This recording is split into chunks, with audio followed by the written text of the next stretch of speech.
অমিত শাহ ভারতবর্ষের আপনি গৃহমন্ত্রী, আপনি গুজরাটে গিয়ে নানান ইঙ্গিত বাংলার পক্ষে দিয়েছেন, মানে বাংলার সম্বন্ধে দিয়েছেন।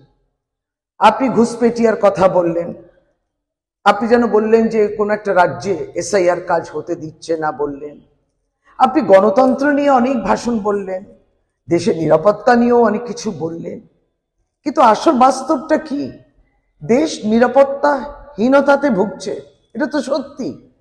আর যদি আগাম জানা যেত তাহলে পরে এই আতঙ্কবাদীরা পেহেলগাঁওতে ঢুকে নিহত পর্যটকের এই ঘটনাটা হতো না, পর্যটকরা মারা যেত না, ভারতীয় পর্যটক।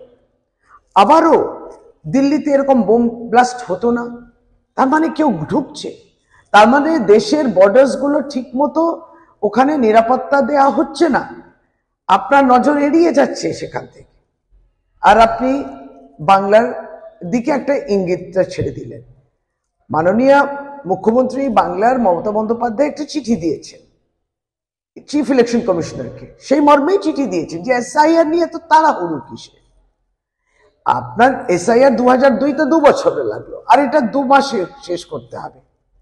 এই বিষয় নিয়ে লিখেছেন বিএলও প্রচুর চাপে আছে, বুথ লেভেল অফিসার প্রচন্ড চাপে আছেন, মারা যাচ্ছেন, কাজ করতে চাইছেন না।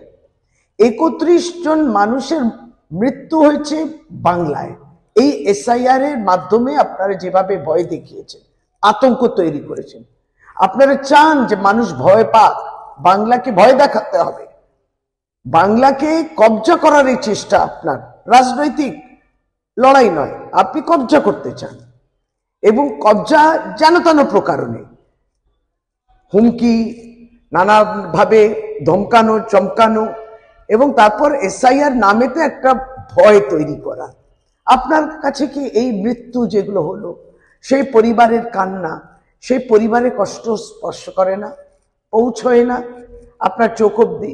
আপনি কানে সেটাকে শুনতে পান না? আপনার হৃদয়ের মধ্যে ব্যথা হয় না?